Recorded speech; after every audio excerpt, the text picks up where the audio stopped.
Blood dripped from my wife's mouth. The sight of it made my vision blur with rage, and yet I had to hold myself back from doing something that would land me in a worse predicament. This all started when the so-called HOA enforcers, led by a woman named Karen, came by our yard unannounced. I'm Aaron Kendrick, a former Army medic. I served overseas for nearly a decade before I decided to settle down in a peaceful neighborhood with my wife, Madeline. We picked this place, Stonebridge Pines, because it seemed safe, well-kept, and full of friendly faces. We had no idea we'd end up in a battle with a homeowners association that seemed more like a private militia than a local community board. It happened on a humid Tuesday morning. Madeline was watering her plants by the fence, humming softly as she usually did. I'd been in the garage trying to replace a broken belt on the lawnmower when I heard raised voices. She called my name, a note of alarm in her tone. I nearly dropped the wrench on my foot as I hurried outside to see what was going on. 3 women in matching polo shirts stood on our lawn. The one in front was older, maybe late 40s or early 50s, with a tight blonde bun and an expression that screamed self-importance. The other 2, both younger, seemed to hover behind her as backup. Before I could ask who they were or what they wanted, the older woman pointed at our fence and said it violated Stonebridge Pines regulations. She introduced herself as Karen Billings, president of the Stonebridge HOA, she added, as though that title equaled a badge of absolute authority. I told her I had a city permit that confirmed the fence height was legal. We'd checked everything before building it. Karen smirked. She said I might have a city permit, but I didn't have her permission. Her exact words, spat out like venom, were, "My authority in Stonebridge outweighs your little city document. Remove the top panels or face daily fines." Madeline tried to reason with them, explaining politely that we'd made every effort to comply with local codes. Karen ignored her. She turned to her 2 associates, instructing them to measure the fence right there. One of them whipped out a tape measure while the other scribbled notes on a clipboard. Then came the moment everything changed. Madeline reached out, trying to gesture calmly to the permit we'd taped to the inside of our fence gate. At that point, the enforcer with the clipboard shoved her shoulder, growling at her to stand back while an official inspection is in progress. That alone made my blood boil, but I still managed to keep my voice measured, telling them not to touch my wife. Karen shot me a condescending look. She said, "If your wife refuses to comply with directions, we'll have to use force." My body tensed. It was pure reflex from my days in the Army. Madeline had done nothing but speak calmly, yet Karen's sidekick acted as if Madeline had threatened them. An instant later, that younger woman swung out an arm and struck my wife across the face, splitting her lip. Madeline stumbled. She barely caught herself against the fence. Blood trickled from the corner of her mouth. In that moment, the entire world seemed to freeze. I rushed toward her, fury coursing through my veins, but I forced myself not to throw a punch. I knew that if I did, I might be the one ending up in handcuffs. Karen, arms folded, looked at me with a tight-lipped smile. She had the nerve to say, "Your wife just obstructed an official compliance check. Consider that our first warning." My hands shook. I could only hold Madeline's shoulder, trying to help her stand upright. She wasn't sobbing. I think she was too shocked and angry for tears. I'd seen that look in her eyes before. Once in an emergency room, where she fought through excruciating pain without uttering a single cry. I told them to get off our property and never come back. The 2 younger enforcers hesitated. Karen turned with a shrug, as if bored, telling me we'd be hearing from the HOA lawyer. They left. I was left with Madeline leaning into me, pressing her fingers to her lip. I had no illusions about how serious things just got. I'd heard rumors about Stonebridge Pines HOA being strict, but I'd never imagined they'd assault someone over a supposed fence violation. I gently guided Madeline back into the house. We cleaned her lip, applied some antiseptic, and tried to calm down. The entire time, I felt a war waging inside me. Half of me wanted to hunt those 3 down and repay the favor, But the other half of me recognized that this was exactly the kind of trap that bullies like Karen set. They escalate, hoping you'll retaliate in a way that can be spun against you. We filed a police report that afternoon. An officer arrived, took down our statements, snapped a couple of pictures of Madeline's lip, and told us he'd follow up with the HOA. I asked him, somewhat cynically, if he thought anything would come of it. He offered a vague, "we'll see where it goes" response. Considering the local ties HOAs often have, I didn't hold my breath. Meanwhile, Madeline scrolled through her phone, reviewing pictures we'd taken of the fence over the past few months. Times we'd been painting or adjusting it. She shook her head, muttering that it was so absurd. What possible reason could justify that kind of aggression? The next day, we found a sealed envelope stuffed into our mailbox. It bore the Stonebridge Pines HOA letterhead. Inside was a fine notice for non-compliant fence height with a daily penalty if not corrected immediately. No mention of the altercation, no recognition of wrongdoing from their side. Just an official threat. I could barely read the rest of the letter without cursing under my breath. The arrogance was jaw-dropping. We were also informed that the HOA reserved the right to conduct compliance checks at any time, meaning they believed they could step onto our property whenever they wanted. I told Madeline I wouldn't let them lay a hand on her again. She touched my arm, eyes full of gratitude, but also fear. She'd never seen me so tense, so close to losing my composure. She knew I'd seen a lot in the Army, dealing with heated situations abroad, but this was different. This was our home, our supposed safe place. We called around, trying to find a local attorney who had experience with HOAs. That's when we learned that Stonebridge's HOA had a nasty reputation for bulldozing residents with questionable legal methods. Some attorneys we contacted admitted they were already representing other families and couldn't take on new clients without conflict of interest. Others said that going up against the Stonebridge HOA was a losing battle. We started to realize we might be on our own. While we scrambled for options, the harassment continued. Another official notice arrived, claiming we had too many potted plants on our front porch. The HOA had a rule limiting the number of decorative items. Apparently, we were 2 over the limit. At that point, I was almost too numb to be angry. It was so obviously a petty move, intended to break our morale. Madeline refused to remove her plants, standing in the porch light, arms crossed, refusing to let them scare her. She'd look at that potted lavender and the small cactus she'd nurtured for years, shaking her head at the thought that someone would consider them a violation. We started talking to neighbors, trying to see if others had faced similarly aggressive tactics. Many just avoided discussing the HOA altogether. Some looked around nervously and said they couldn't risk it. It became clear that Karen and her enforcers thrived on intimidation.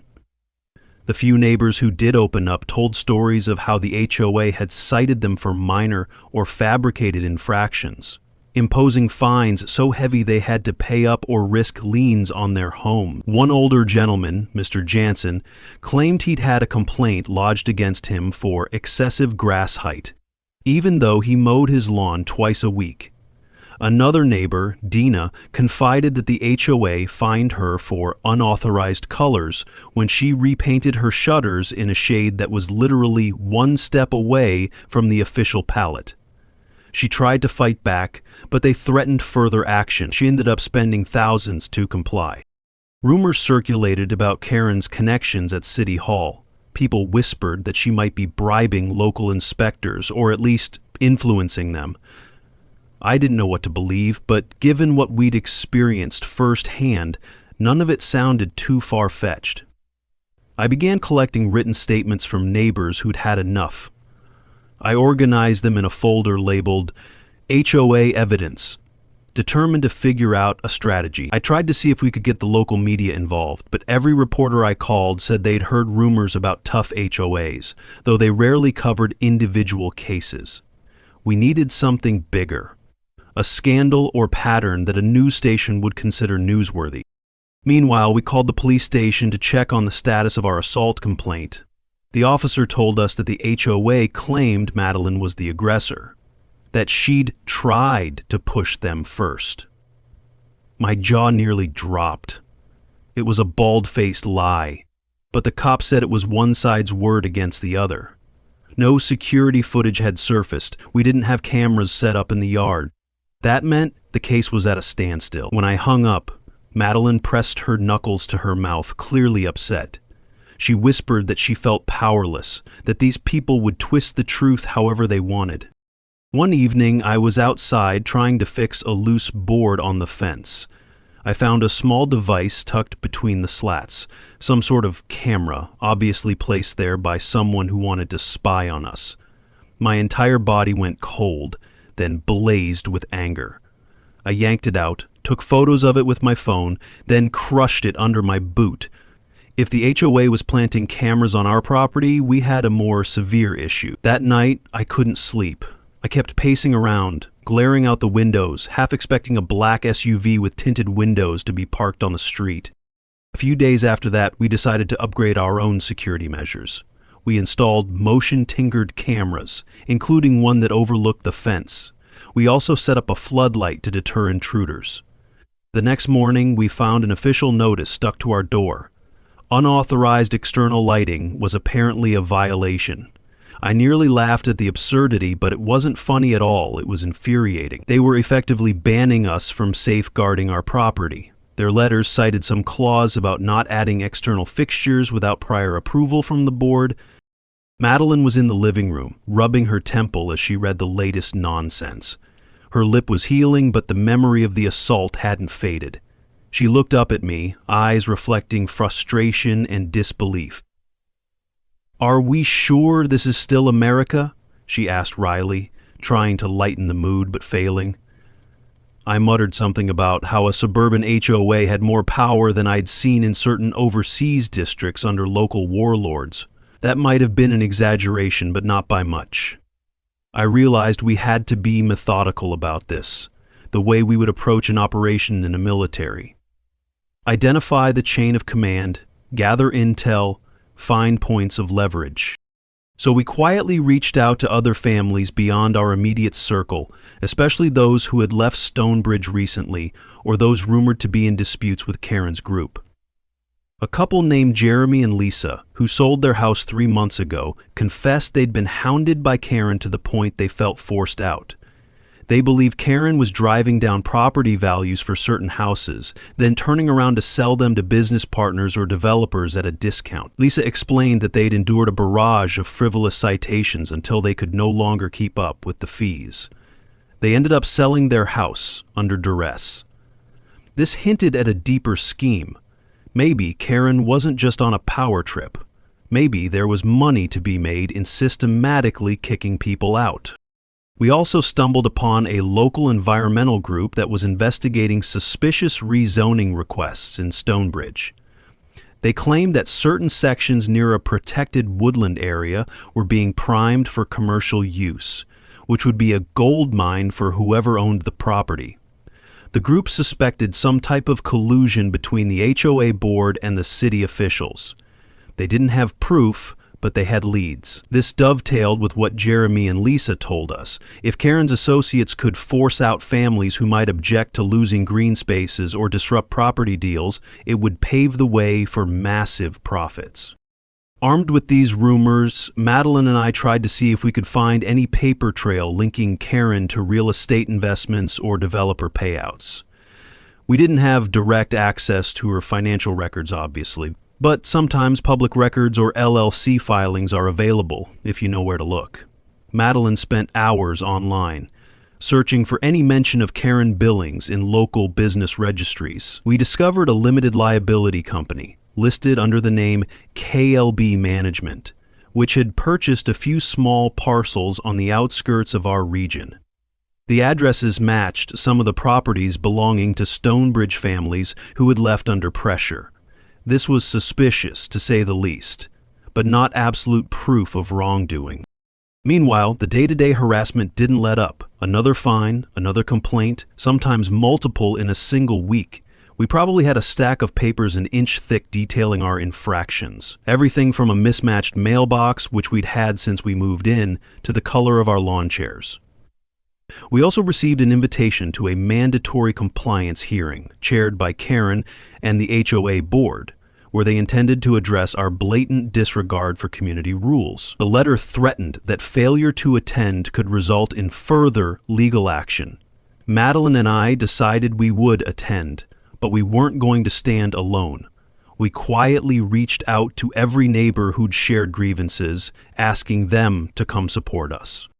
When the night of the hearing arrived, it felt like stepping into a den of wolves. The meeting was held in the Stonebridge Community Center, a building that usually hosted baby showers and kids' birthdays. That evening it was lined with chairs facing a long table where Karen and 4 other board members sat. The enforcer who punched Madeline was also there, standing off to the side with arms crossed, a band on her polo shirt that read "Compliance Officer." A hush fell when we walked in. My gut nodded at the tension in the room. There were about 15 residents in attendance, some glancing nervously at each other. I recognized a few who had told me about their own run-ins with the HOA. They gave us faint smiles of solidarity. Karen started by announcing that we were in violation of multiple sections, reading them off in a slow, methodical tone. Each infraction felt more contrived than the last. She named our fence. She named the potted plants. She named the motion sensor lights. Then she paused for dramatic effect, looking up from her papers. Additionally, she said, the Kendricks have shown aggression toward the HOA's compliance team, resulting in a physical altercation. My nails bit into my palms. I wanted to shout that it was her side who threw the first punch, but I forced myself to wait. Karen invited me to speak. I walked up front, my pulse pounding. Madeline stood beside me. I could feel the anger radiating from her in waves. I began by stating that the assault on my wife was unprovoked. I dared the compliance officer to look me in the eye and claim otherwise. The woman stiffened, arms folded, refusing to respond. I then handed out copies of the city permit for our fence, pointing out that it complied with all relevant laws. I explained that the repeated fines were baseless, intended only to harass and intimidate us, and that we had evidence of this pattern extending to other neighbors. Karen tried to cut me off, banging a small gavel on the table. She declared that I was out of order. I refused to yield the floor, insisting that Stonebridge residents deserved to know the truth. That's when several neighbors stood up, one by one, sharing their own horror stories. Someone testified how they'd been threatened with eviction over a supposed weed infestation that turned out to be a patch of wildflowers. Another tearfully recalled how the HOA demanded they remove a wheelchair ramp because it wasn't architecturally consistent. As the personal accounts piled up, Karen's expression changed from smug to alarmed. She tried to maintain control, stating that all these citations were legitimate, that the board was only protecting community standards. Then a man stepped forward from the back. He was wearing a collared shirt and carried a small binder. He introduced himself as Nick Carter, an investigative journalist who said he'd been researching Stonebridge for weeks after receiving anonymous tips. He addressed Karen directly, asking her if she had any comment on the properties her LLC had purchased, properties that once belonged to residents who'd been fined heavily and eventually moved away. Karen's eyes narrowed. She said she had no idea what he was talking about. Nick calmly stated that he had records showing KLB management was tied to her name. Karen's face reddened. She accused him of spreading lies. It felt like the entire atmosphere shifted. The tension was palpable. People in the audience murmured among themselves. Some of Karen's supporters on the board looked at her, clearly rattled by this confrontation. Sensing the hearing was spiraling out of control, Karen abruptly declared it adjourned. She insisted that the wild accusations needed private review. The board members rose, half of them looking unsettled, half nodding in agreement with her. Madeline whispered to me that Karen was running scared. I grunted, not entirely sure if we'd just won a round or walked into a bigger war. That night, Nick Carter approached us outside the community center. He apologized for not revealing his identity sooner, but said he wanted to see how Karen would react without being prepared for a reporter's presence. He asked if we'd be willing to share our story. I told him we'd be more than happy to, but we were wary. We didn't want to put a target on our backs. He said it might be too late for that. From what he'd uncovered, Karen had a network of associates who thrived on fear. Nick believed that public exposure might be our best defense. I glanced at Madeline, seeing the bruise that was still visible on her lip. I recalled the camera we'd found in the fence, the daily fines, the intimidation. Enough was enough. We agreed tentatively to go on record. Within a week, Nick had compiled a piece for his investigative blog titled, "When HOAs Go Too Far, the Stonebridge Pines Controversy." He included our experiences, quotes from neighbors, and hints at possible corruption with local officials. He laid out how Karen's board might be leveraging fines and intimidation to force certain families out, then snapping up those properties at reduced prices for future development. The piece went live on a Wednesday morning. By that afternoon, it was being shared on local social media pages. Comments flooded in. Some people defended HOAs as necessary. Many expressed shock at the alleged brutality. We braced for backlash. Sure enough, the next day, we found a bright orange notice plastered on our fence, claiming we had 48 hours to dismantle unauthorized structures or face legal intervention. It didn't even specify what the unauthorized structure was, just more threats. We photographed everything, forwarded it to Nick. That evening, our mailbox was stuffed with multiple envelopes from the HOA, each containing a new violation or fine. Madeline rummaged through them, shaking her head. It was a barrage. She muttered that if half the neighborhood faced this level of harassment, no wonder many gave up. But we also noticed something else. More neighbors were stepping forward now. Some who had been silent started to speak up, filing official complaints against Karen. Our local city council rep, hearing the commotion, decided to hold a public forum about HOA regulations. We planned to attend. 2 nights before that forum, someone hurled a rock through our bedroom window around midnight. We jolted awake, glass shattering onto the carpet. I scrambled for my phone, calling the police. By the time they arrived, whoever did it was gone. The cops took a statement, but we had no leads. Our new cameras caught a blurry figure in dark clothing, not enough to ID them. Madeline had reached her breaking point. As she swept shards of glass from the floor, tears of fury slid down her cheeks. She whispered that she felt like we were living in some gangster movie. I wrapped an arm around her, promising we'd see this through. Deep down, I worried about what might happen next. In a war zone, I knew what to expect.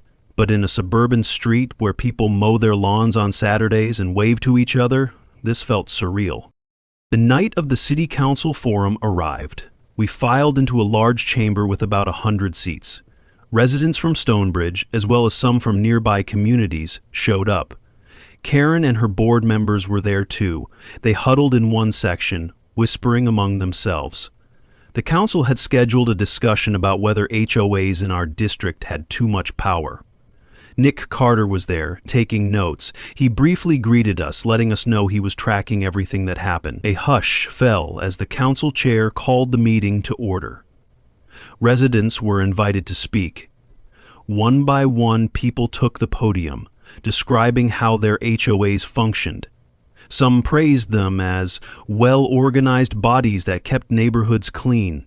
Others condemned them as tyrannical. When my turn came, I approached the microphone, heart thudding. I explained calmly how Karen's enforcers had assaulted my wife during a fence inspection, how we had been buried in fines ever since, how a rock had been thrown through our window. I read from a prepared statement referencing the evidence we'd gathered, the city permit for our fence, and the suspicious pattern of forced sales in Stonebridge. The crowd murmured. Some gasped at the mention of physical violence. Karen shot daggers at me with her eyes. As soon as I finished, she marched to the podium, claiming that I was spreading lies, that the HOA had never sanctioned violence. She insinuated that my wife somehow instigated the altercation. My blood boiled, but I forced myself to remain seated, letting her dig her own rhetorical grave. She also said that the property sales in question were unrelated to her or the HOA, calling the accusations character assassination. Then Nick stepped up, presenting documented connections between KLB management and Karen Billings, complete with purchase dates that matched the times families left Stonebridge. He pointed out how fines skyrocketed for those specific families prior to their departure. Karen's composure cracked. She tried to interrupt him multiple times, but the council chair demanded she wait her turn. At the end of the session, the chair stated that they would consider further investigation into the Stonebridge HOA's practices. Nothing definitive was announced, but I saw a flicker of worry in Karen's face as the crowd dispersed. The unstoppable aura she wore now showed signs of crumbling. That night, I realized we'd made progress, but also that Karen wasn't the type to bow out quietly. I doubled down on security measures, installing 2 additional cameras. I told Madeline to always keep her phone ready to record if the enforcers showed up again. We also contacted an attorney who specialized in class action suits. With so many neighbors complaining, we thought maybe we could band together. The next morning, we found a plastic bag tied to our doorknob. Inside was a single piece of paper that read, "Tattle to the council again, see what happens." It wasn't signed, of course. The cowardice infuriated me. We reported it, but again, no concrete leads. Still, the tide was turning. Nick's blog post had gone semi-viral in our county. City officials could no longer ignore the mounting complaints. Even the local TV station ran a short segment about Stonebridge. Karen responded by sending out an official HOA email to all residents, calling the coverage fake news and urging them to stand united against outside agitators. Some neighbors forwarded that email to me, rolling their eyes at the melodrama. The email also contained a thinly veiled warning. Any member who publicly defamed the HOA risked losing their privileges to use community amenities, from the pool to the clubhouse. That intimidation might have worked on a few, but a core group of us pressed on. One Sunday, we organized a neighborhood meeting at a local park, neutral territory, away from the prying eyes of the HOA building. About 20 people showed up. We shared stories, took notes, and realized that the pattern was even worse than we'd thought. Some families had effectively been bullied out. Others were on the brink of it. We compiled a detailed list of suspicious citations, stacked them side by side with sale dates for the property. That list alone was damning. We also heard more about the rumored rezoning deals. A man named Felix, who used to work in local government, said he recognized certain developer names in Karen's orbit. He believed those developers wanted to turn part of Stonebridge's outskirts into a commercial hub, which would require clearing large swaths of residential land. Everyone who refused to sell might be forced out via fines or intimidation. That plan seemed outrageous, but with all the evidence we were gathering, it didn't sound impossible. Days bled into weeks. The local authorities began a formal inquiry, sending notice that they would inspect the HOA's records. Karen fought back, claiming administrative harassment, but the city had the power to demand transparency. She scrambled to produce documents that justified the fines. In the meantime, our mailbox continued to overflow with new ones, as if the board was determined to bury us in an avalanche of paper. Madeline tried to laugh off some of the more ridiculous citations, like overly bright garden flowers, but her eyes held an undercurrent of anxiety. She kept a baseball bat under the bed now, just in case. I hated that we felt so on edge in our own home. Then came the final spark that turned our simmering conflict into a blaze. One evening, Karen and 2 of her enforcers marched right onto our driveway while I was washing the car. They didn't knock or announce themselves, they just showed up. The same woman who had punched Madeline stepped forward, claiming they had a right to inspect your property for unauthorized modifications. I told them to leave, citing trespassing. She shoved me in the chest with a clipboard. I stumbled back, more from surprise than force. My old training roared to life. I wrestled the clipboard from her hand, telling her not to touch me again. Karen hissed something about me being militant and dangerous. She snapped pictures on her phone while her associate held a measuring tape to the fence we'd partially repainted. At that point, Madeline came out, camera phone in hand, recording. Karen shouted for her to put the phone away. Madeline refused. The moment was thick with confrontation. Suddenly, the enforcer who'd punched my wife lunged forward again, aiming to knock Madeline's phone out of her hand. I acted on pure reflex, stepping between them and blocking the blow. It wasn't pretty. She lost her balance and fell onto the pavement. Karen screamed that I was assaulting her staff. My heart hammered as I realized we were on camera. Our own. Good. Let them try to lie now. You have no right to be here, I said through clenched teeth, my voice shaking with anger. We're documenting everything. Karen and the fallen enforcer scrambled up. The third woman hovered uncertainly. It was clear we weren't intimidated. They glared at us, muttering about calling the police. I told them to go right ahead. They ended up storming off, presumably to lick their wounds. We immediately sent the footage to Nick Carter. He published a follow-up piece titled, Escalation at Stonebridge. HOA enforcers trespass and attack homeowners again. The video clip of that enforcer lunging at Madeline spread around local networks. Public sentiment shifted heavily in our favor, especially since it undercut Karen's narrative that we were the aggressors. People who hadn't believed our story before now saw the evidence with their own eyes. The city council, already in the middle of their inquiry, called an emergency meeting to address the situation. This time, even the mayor got involved, condemning violence in any form. Karen's facade cracked under the pressure. Rumors swirled that some of her board members were resigning to save their own skins. The city subpoenaed the HOA's financial records, looking for irregularities. KLB Management was outed as Karen's personal LLC. That revelation triggered a real estate investigation into how she acquired properties from bullied residents. The local news station ran a segment showing the fence footage and interviewed neighbors who felt vindicated. A group of us from Stonebridge showed up at the next city council session, armed with the facts. Under public scrutiny, the council had no choice but to act decisively. They announced that if the allegations were proven, Stonebridge's HOA could be dissolved or restructured. During that meeting, a few of Karen's loyalists tried to defend her, insisting she only wanted to maintain the beauty and order of the neighborhood. But the evidence was too overwhelming. The assault footage, the suspicious purchase records, the forced fines, they all painted a picture of systematic abuse.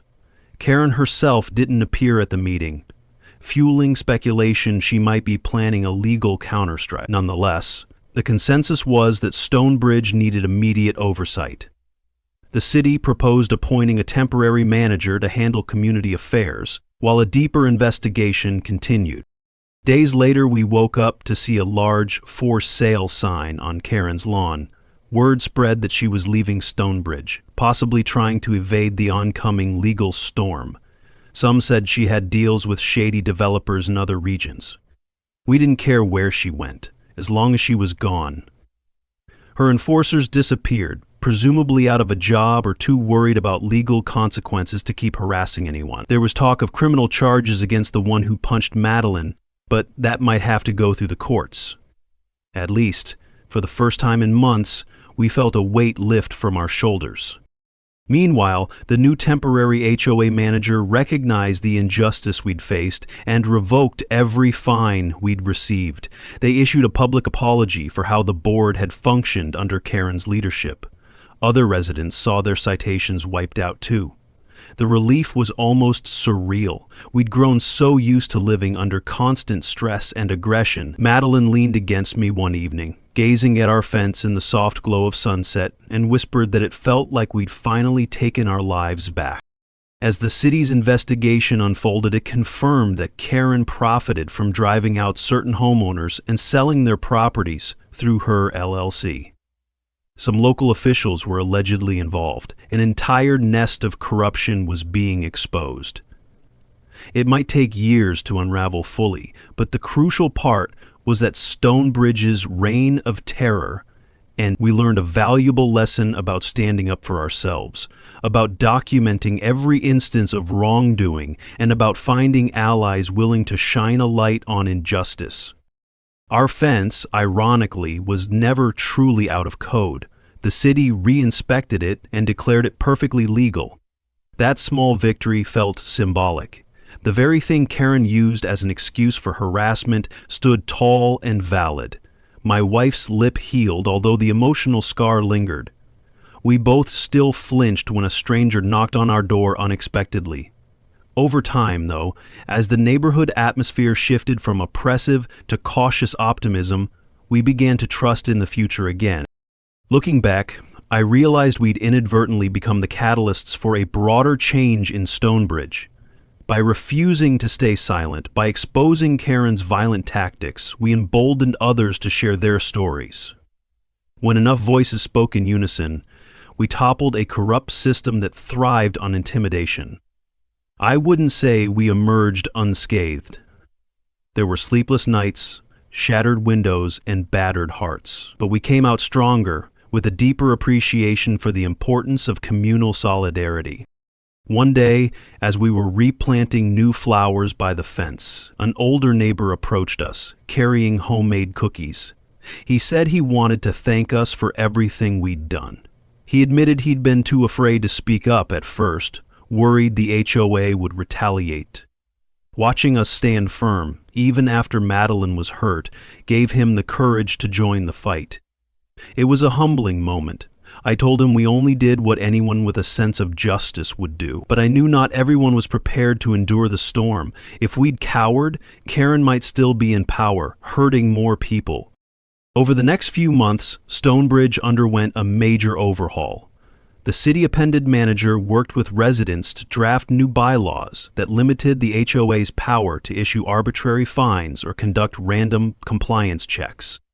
Security cameras were installed in public areas to ensure accountability, so no one could claim an assault without evidence.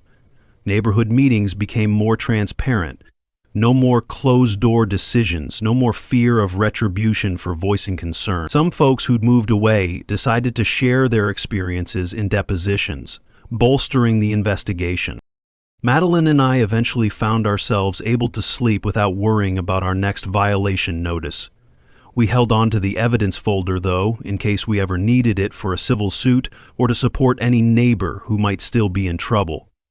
Nick Carter stayed in touch, writing follow-up pieces about how Stonebridge was rebuilding.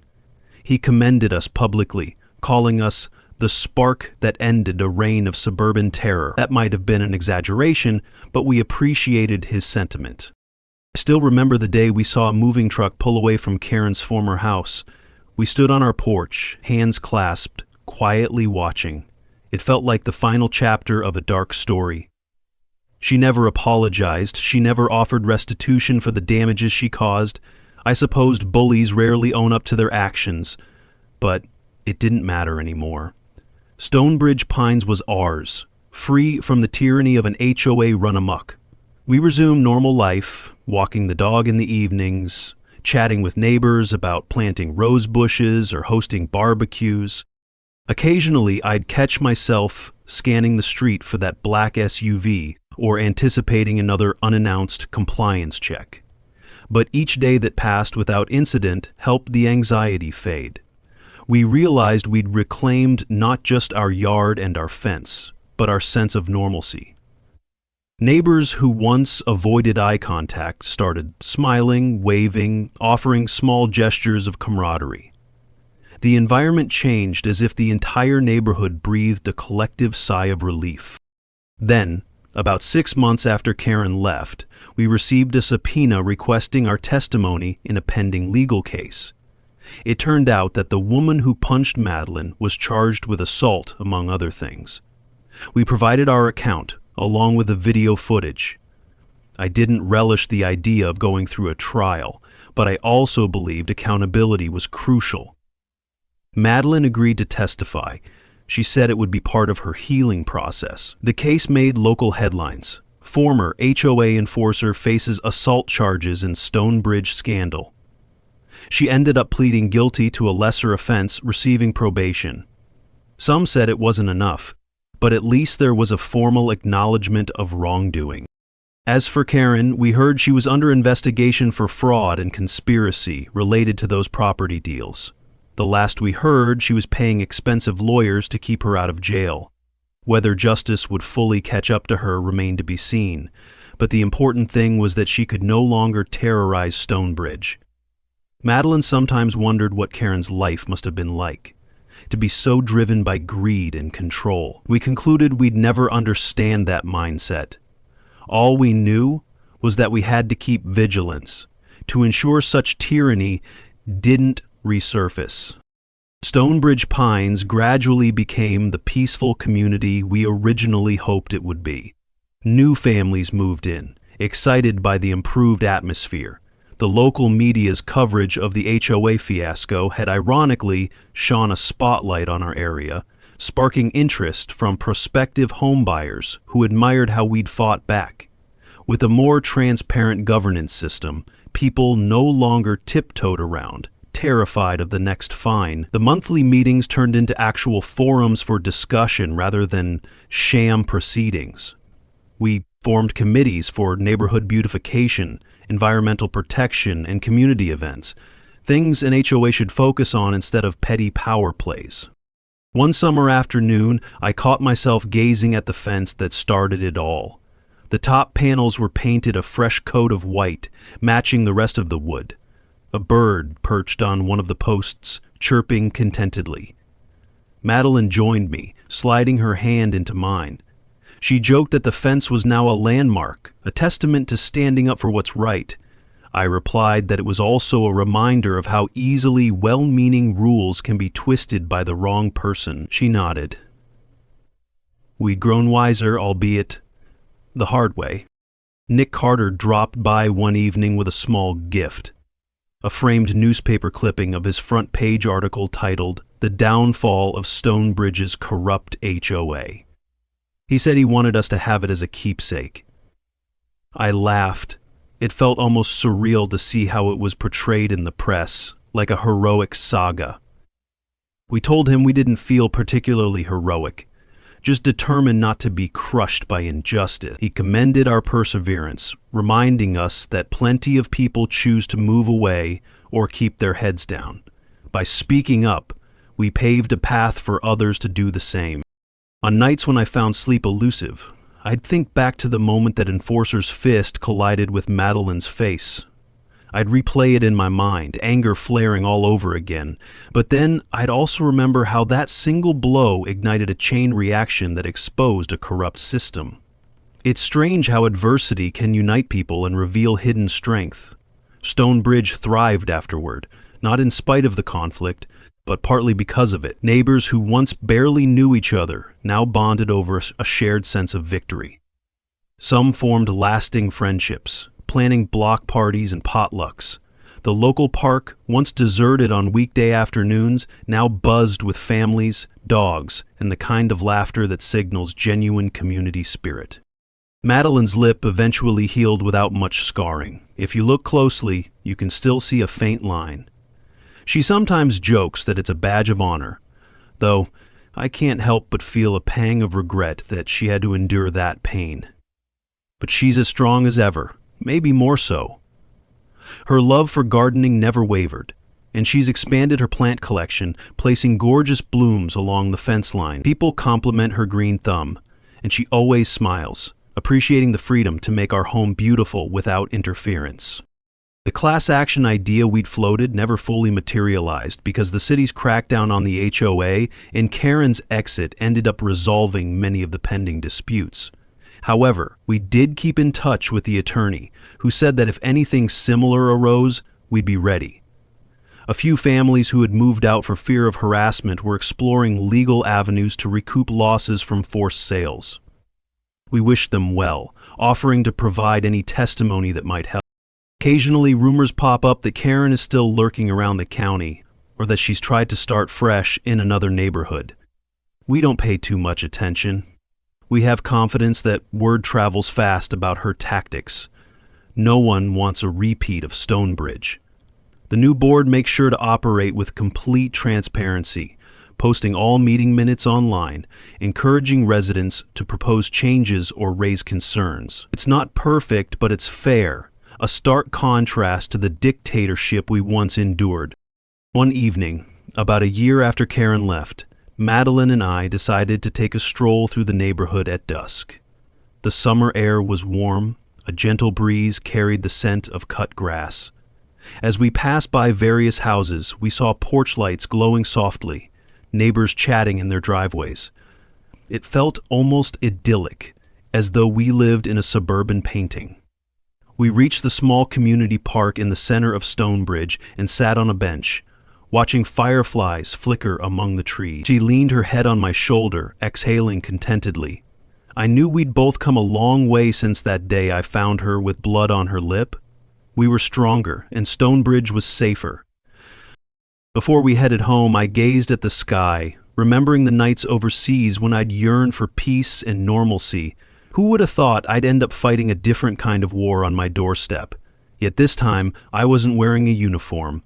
I was defending my wife, my property, my community. The weapons were cameras, documents, and solidarity rather than rifles. It reminded me how the ideals of justice and fairness can apply anywhere, from foreign battlefields to quiet neighborhoods. When we finally rose from that bench, it struck me how fear no longer weighed down my footsteps. The air felt clear. The sense of dread was gone. We returned home, passed by our stable, ordinary fence, and stepped onto the porch illuminated by our once unauthorized light. Madeline turned to me, a serene smile on her face, and said she was proud of how we never gave in. I said I was proud of her for standing tall, for letting that punch be the catalyst for positive change instead of letting it break her spirit. Not every story ends neatly. I know there are still lawsuits pending, possibly more revelations about local corruption, but the main battle in Stonebridge is over, and decency won. Our fence stands as a testament to that victory, no longer a symbol of intimidation, but of resilience. In the yard, new flowers bloom, bright and unapologetic. Neighbors pass by, wave, share kind words. The chaos that once stained our days has receded like a bad dream. If Karen or her kind ever tries to rise again, at least we know how to fight back. We learned that you don't need brute force to protect what's yours. You need courage, evidence, allies, and an unwavering refusal to be silenced. That's the lesson we carry with us, and it's one we'll never forget.